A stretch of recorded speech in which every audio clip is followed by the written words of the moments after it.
अब वो जो कुछ भी कहेंगे उसको आप बहुत ही ध्यान देकर और सुनेंगे और बुद्धि से सोचेंगे। बोलो। सब सूरते पूछे एक बाता, स्वामी देव भेद व्याख्याता। उस सूरत में जो जाग गई मनुष्य रूपी मंदिर में, वो पूछती है कि स्वामी आप अपना भेद वर्णन कीजिए, एक ही बात कीजिए, ये अपना तो भेद कम से कम बताइए कि आप चाहते क्या है,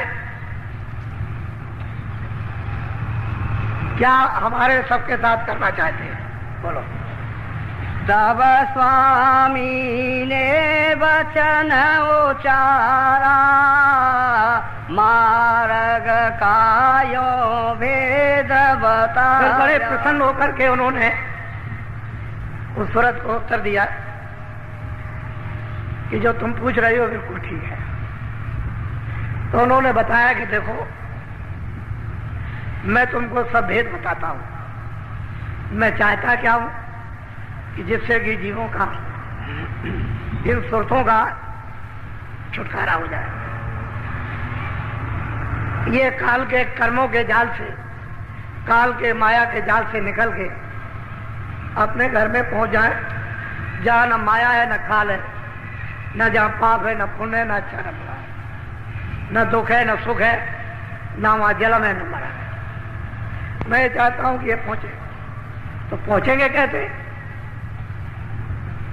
ये तो आप वर्णन करते हो, उसका पहुंचने का उपाय सबका क्या है। बोलो। 5 नाम का सुमिरन करो, श्याम से तमें सूरत धरो। कहते हैं एक काम करो कि 5 नाम जो नामदान मिल जाए उसका सुमरन करो। जब तक 5 नामों का सुमरन नहीं होगा तब तक बच्चा कुछ होने वाला नहीं। 5 नाम का सुमरन करो, इसको तो लो पका है। और श्याम श्वेत में सुंदर करो, उसी को श्याम सुंदर कहते हैं। वो श्याम भी है और श्वेत भी है। श्वेत कहते हैं सफेद, श्वेत, श्याम श्वेत।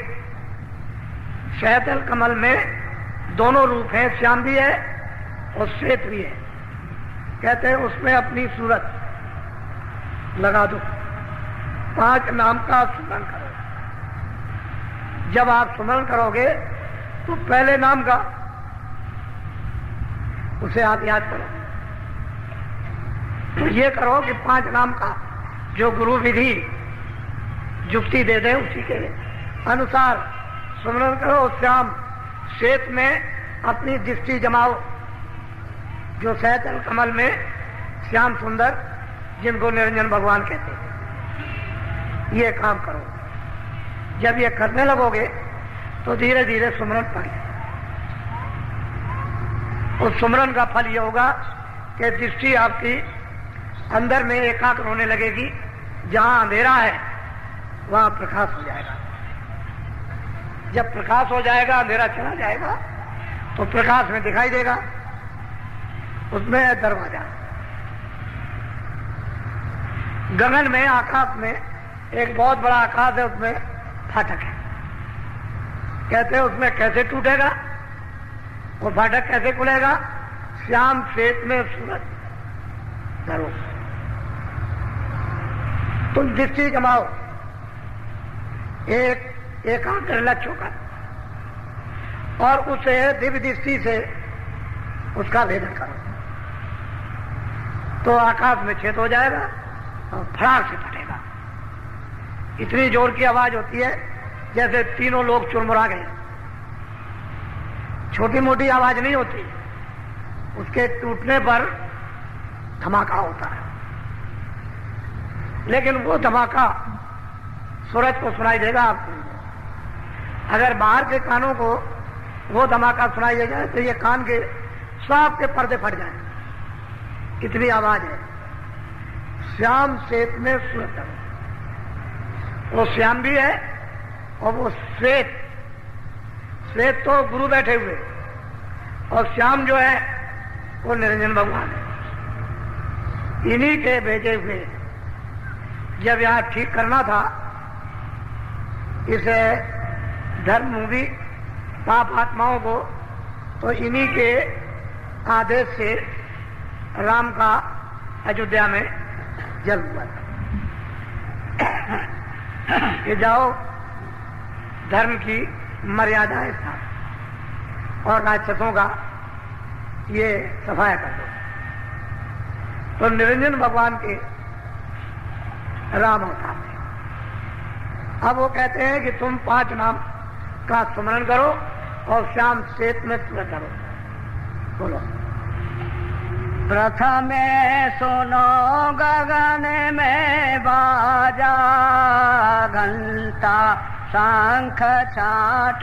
जब तुम्हारी सूरत उस श्याम श्वेत में जब लक्ष्य बना लेगी तो कहते हैं कि प्रथम पहले ही घंटे और शंख की आवाज घनाघन हो गई,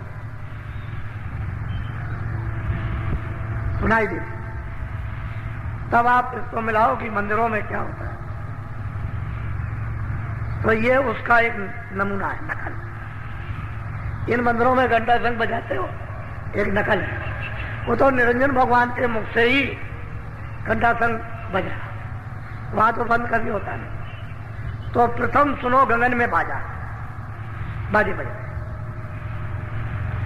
और इतने अद्भुत आनंददायक मीठे बाजे, ऐसा बोलो तो होता है कि अमृत से सने हुए। सुनो गगन में घंटा और शंख, ये सुनने को मिलता है। जब ये मिल जाए, उसको सुनाई दे, तो बहुत सी आवाजें चारों तरफ से प्रकट हो जाती है। ऐसा मालूम हो रहा है कि अनंतों आवाजें उत्पन्न हो रही। फिर उसको धीरे से घंटे और शंख की आवाज को छाट लो। धीरे धीरे धीरे धीरे छाटते छाटते सब आवाजें जो अन्न आ रही थी बंद हो जाए। उस आवाज के सामने वो आवाजें लय हो जाएंगी, बंद नहीं होती, उस आवाज में सुनाई नहीं देती। जैसे कोई अब आवाज हो रही है और आप बोलते रहो छोटी मोटी आवाज से, तो सुनाई नहीं देता है।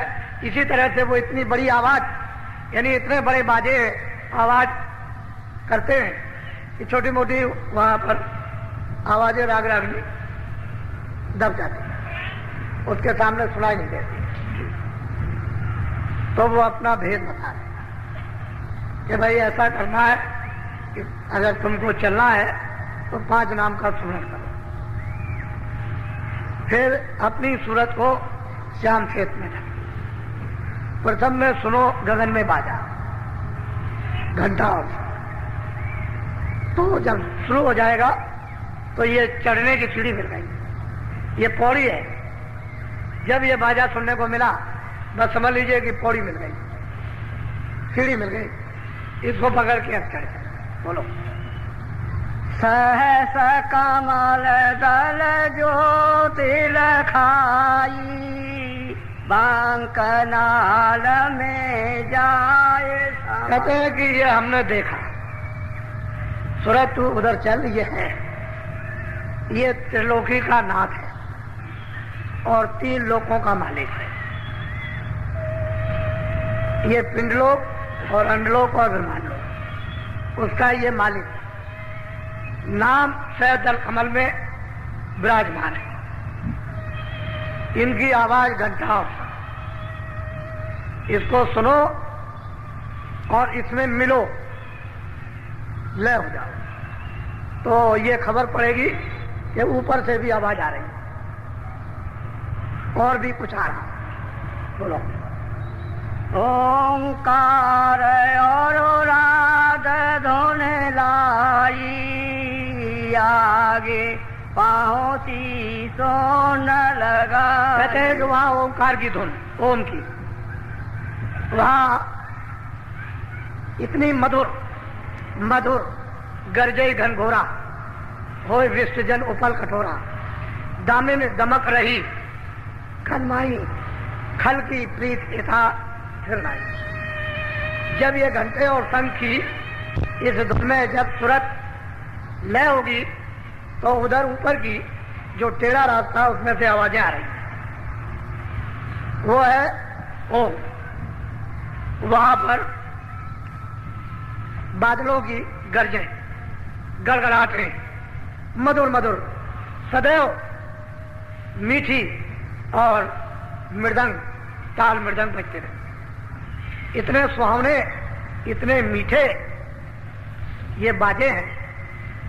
और ये है ब्रह्म। इसकी 3 लोक से अलग है, इसका लोक अलग है, इसका राज भी अलग है। ओम का राज अलग है और निरंजन भगवान का राज अलग। ये 3 लोक के मालिक हैं और वो ब्रह्म अपने ब्रह्मलोक का मालिक, वो अलग है।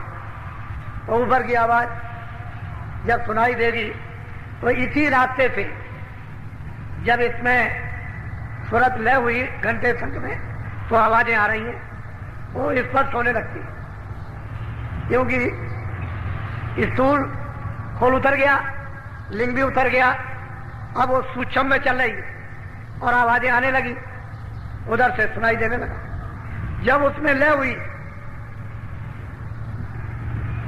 जो गड़गड़ाहट, मधुर मधुर गर्जन और मृदंग ताल अनुपा जो वहां बज रहे, उसमें जब वो लय हुई तो फौरन उसे ओंकार पद को सूरत यानी प्राप्त जब करती है तो वहां पर एक केंद्र बना हुआ। जैसे ही उसने प्राप्त किया कि ऊपर की धुनें तरह तरह की उसको सुनाई देने लगी और ऊपर में तो कोई खोला नहीं है। बस ये जब शब्द स्पर्श रूप रस गंध जब ये धुनी में लय हुई, ओंकार धुनी में बादलों की गरज और मृदंग की, तो फौरन केंद्र पर पहुंच गई और ऊपर से आवाजें आ रही हैं। तो ये सूरत गुणातीत हो गई।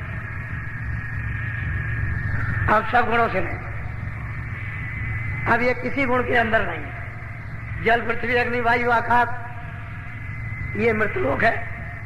17 तत्वों का जो लिंग शरीर, 10 इंद्रियां, 4 चतुर्संताकरण मन बुद्धि चित्त और अहंकार और रजोगुण तमोगुण सतोगुण, ये 14 तबक 14 लोक जो स्वर्ग वैकुंठ में वहां इसकी एक सीमा है। आगे सूक्ष्म लोक है 9 तत्वों, शब्द स्पर्श रूप रसगन और मन बुद्धि चित्त और अहंकार, ये 9 तत्वों का एक खोल, इसको भी पार कर गई।